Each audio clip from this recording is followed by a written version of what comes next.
안녕하세요. 야구로구입니다. 시즌이 마지막으로 향하면 향할수록 롯데 경기력에서 유독 눈에 띄는 것이 바로 수비 불안입니다. 롯데 팀 수비 기록을 보게 되면요.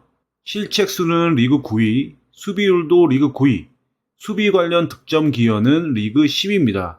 이번 시즌을 대비하면서 롯데는 수비 코치로 김민호 코치를 영입하면서 수비력의 발전, 그리고 팀 수비 안정에 대한 기대감을 높였는데 막상 뚜껑을 열어보니까 발전은커녕 기록상으로는 많은 후퇴가 있었습니다.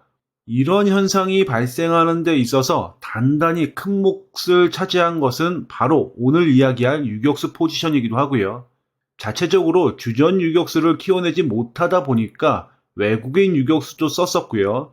트레이드로 유격수를 데려오기도 했고 방출 시장에서 줍줍도 했고요. 거액의 돈을 쥐어지면서 FA 유격수도 데려왔습니다만 2024년 시즌 기준으로 롯데의 유격수 수비 불안이라는 문제는 해결은커녕 더욱 부각되고 있습니다. 주전 유격수 역할을 해야 되는 넘버원 유격수 노진혁은 공수에서 완전히 무너지면서 2024년 시즌 1군보다 2군에 있는 시간이 많았고 1군에 돌아와서도 유격수 수비는 아주 제한적으로 수행하고 있는 중입니다. 팀 내 넘버 2 유격수 이학주는 또 어땠을까요? 시즌 중반 1군에서 갑자기 사라졌는데 알고 보니 다리 부상이 있었고 1군으로 돌아오지 못하고 있습니다. 이렇게 팀 내 1번 유격수, 2번 유격수가 사라지면서 결국 시즌 출발 시점까지만 하더라도 팀 내 넘버 3 유격수였던 박승욱이 졸지에 주전 유격수 역할을 해야 되는 웃지 못할 상황이 된 거죠. 그 누구도 예상하지 못한 상황을 맞이한 박승욱은 상당히 당황스러웠을 텐데도 자기가 할 수 있는 최선의 플레이를 하고 있는 중입니다. 이 부분은 박승욱에 대해서 높게 평가해야 된다고 생각합니다. 하지만 박승욱이 가진 역량이 주전 유격수로 뛰기에는 너무 한계가 뚜렷했다는 것이 문제라면 문제입니다. 박승욱의 커리어를 한번 보시죠.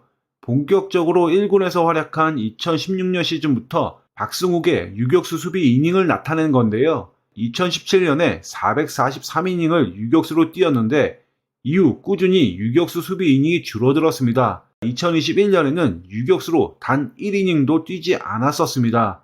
전문 유격수가 아니라는 것을 단번에 알 수 있는 건데요. 이렇게 전문 유격수가 아닌 선수에게 주전 유격수 자리를 맡겼으니 그 결과는 불보듯 뻔했습니다. 2024년 9월 14일 기준으로 500이닝 이상을 수비한 리그 내의 유격수는 총 8명인데 이 중에서 741.2이닝을 소화한 박승욱은 리그 6위, 21개의 실책은 최다 1위, 수비율은 94.4%로 꼴찌, 수비 관련 득점 기여도 꼴찌입니다. 이 과정에서 팀은 어떤 조치를 취했을까요? 겉으로 보기엔 그냥 박승욱 해줘였습니다. 팀 내 유격수 자원들의 활용에 너무 소극적으로 대처했고 박승욱만 줄기차게 기용했거든요. 대표적으로 보면 신인 유격수 이호준은 이번 시즌 1군에 31일간 등록되어 있었습니다. 하지만 경기 출장은 9경기에 그쳤고 유격수 수비는 겨우 6이닝만 했습니다. 이호준을 제외하더라도 이주찬도 5이닝, 오선진도 3이닝, 강성우도 유격수로서 겨우 1이닝만 수비했습니다. 팀은 유격수 쪽에 대해서 대체 어떤 생각을 하고 있는 걸까요? 내년 시즌 돌아오는 한태영하고 김세민이 오기만을 기다리는 걸까요? 당장 노진혁은 1989년생이고 이학주는 1990년생, 그리고 박승욱은 1992년생입니다.